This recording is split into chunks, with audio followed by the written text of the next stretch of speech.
अंधेरी रातें जहाँ अंधेरा ही एकमात्र सच्चाई है। क्या आपको कभी ऐसा महसूस हुआ है कि कोई आपकी परछाई में छिपा आपको देख रहा है? क्या आपने रात के सन्नाटे में किसी अनजानी आहट को सुना है?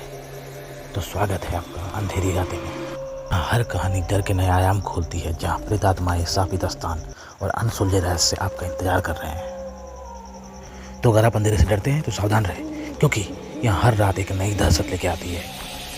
तो अगर आप भी इस डरावनी दुनिया का हिस्सा बनना चाहते हैं तो हमारे चैनल को सब्सक्राइब करें और बेल आइकन दबाएं, ताकि कोई भी भूतिया कहानी आपसे छूट ना जाए। अब आप तैयार हैं? चलिए डर की इस दुनिया में कदम रखते हैं और कहानी को शुरू करते हैं। मुंबई की भीड़ भरी रात में रिया अरोड़ा अपने फ्लैट की खिड़की से शहर की रोशनी को देख रही थी। उसकी आंखें सूजी हुई थीं और मेज पर उसकी बहन की तस्वीर रखी थी, मुस्कुराती हुई, जीवन से भरी हुई। लेकिन अब वो बस एक याद बन चुकी थी। रिया की छोटी बहन सोनिया ने महज 2 हफ्ते पहले आत्महत्या कर ली थी। कोई सुसाइड नोट नहीं, कोई अलार्मिंग संकेत नहीं। सब कुछ अचानक हुआ था। बस एक दिन रिया को पुलिस का फोन आया और सब कुछ बदल गया। रिया अब अपने लैपटॉप पर बैठी थी, एक फोल्डर बार बार खोलकर देखती, जिसमें सोनिया की पुरानी तस्वीरें, कुछ वीडियोस और एक आखिरी सेल्फी थी। इतने में उसका फोन वाइब्रेट किया। एक नोटिफिकेशन था। सोनिया अरोरा ने एक नया स्टेटस पोस्ट किया है गोस्ट फीड पर। रिया का दिल कांप गया। Ghost feed? ये कौन सा ऐप है? उसने बड़बड़ाते हुए ऐप ओपन किया। स्क्रीन पर उसकी बहन की प्रोफाइल खुली। तस्वीर वही, लेकिन बैकग्राउंड ब्लैक था और उसके नाम के नीचे लिखा था deceased user still connected status था। मैं अभी भी यही हूं और तुम्हारा नंबर अगला है। रिया का शरीर सुन्न पड़ गया। उसने घबराकर फेसबुक, इंस्टाग्राम सब चेक किया, लेकिन वहां कुछ भी नया नहीं था। सिर्फ गोस्ट फीड पर ही यह पोस्ट था। रिया ने तुरंत ऐप को गूगल किया। Ghost feed, the app that connect souls even after death. Tag line, because souls never log out. App के रिव्यूज अजीब थे। कुछ लोगों ने लिखा था कि उन्हें मृत लोगों से मैसेज आए। कुछ ने कहा कि ये एक प्रैंक ऐप है और कुछ ने कहा कि ऐप बंद नहीं होता। चाहे तुम फोन बंद कर दो, डेटा हटा दो, ये फिर भी एक्टिव रहता है। रिया को विश्वास नहीं हुआ, लेकिन अगले दिन जब उसके फ्रिज का दरवाजा अपने आप खुला और अंदर रखा दूध बहने लगा, तो उसने डरते हुए फिर ऐप खोला। एक नया स्टेटस था। तूने मेरी कॉल मिस की, लेकिन मैं तुझे मिस नहीं करूंगी। जल्द मिलते हैं। रिया अब डर के मारे साइबर क्राइम सेल पहुंची। वहां उसकी मुलाकात हुई अद्वैत चौधरी से, एक साइबर सिक्योरिटी एक्सपर्ट। रिया ने उसे सब कुछ बताया। अद्वैत ने जब गोस्ट फीड को अपने सिस्टम में डाला तो चौंक गया। यह ऐप नॉर्मल नहीं है।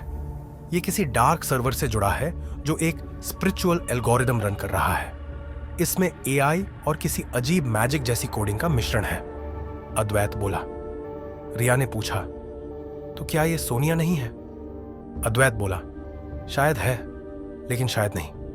यह कुछ और है, या तो आत्मा या किसी ने आत्माओं की कोडिंग बना ली है। उसी रात रिया को अपने फोन पर एक कॉल आई। नंबर था अज्ञात, लेकिन स्क्रीन पर सोनिया की तस्वीर थी। कॉल उठाते ही आवाज आई, रिया, मैंने सच्चाई देख ली है।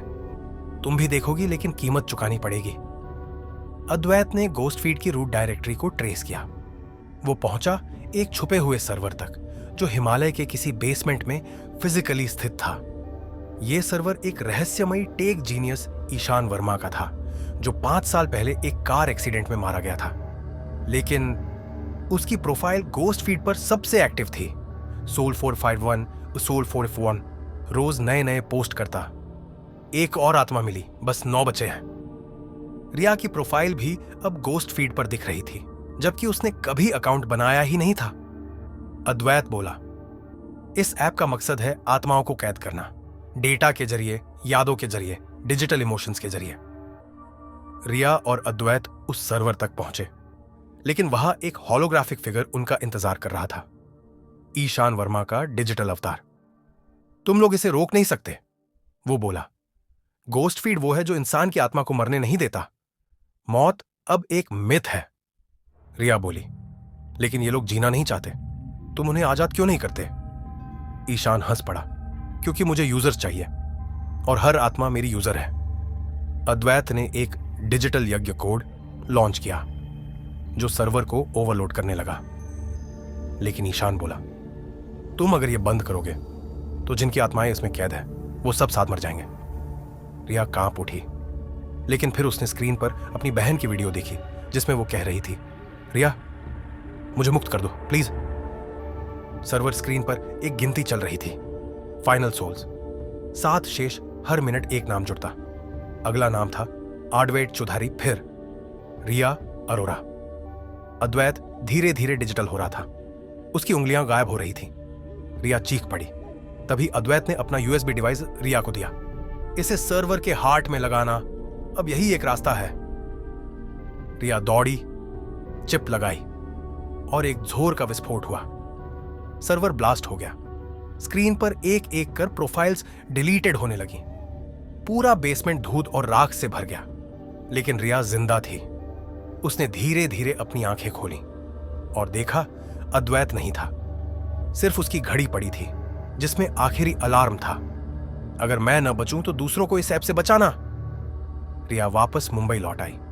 गोस्ट फीड ऐप अब गूगल प्ले से हटा दिया गया था, लेकिन फिर भी कभी कभी उसके लैपटॉप की स्क्रीन अपने आप ऑन हो जाती और एक ब्लैक स्क्रीन पर बस एक लाइन दिखती, मैं अभी भी लॉग्ड इन है। 1 महीना बीत गया। रिया ने नॉर्मल लाइफ शुरू की, लेकिन एक रात उसके फोन पर एक नया ऐप इंस्टॉल दिखा। गोस्ट कैम टैगलाइन थी, जो देखेगा वही अब दिखेगा। उसने जैसे ही ऐप खोला, स्क्रीन ब्लैक हो गई और उसमें एक चेहरा उभरा, अद्वैत का। रिया भागो, ये अभी खत्म नहीं हुआ है।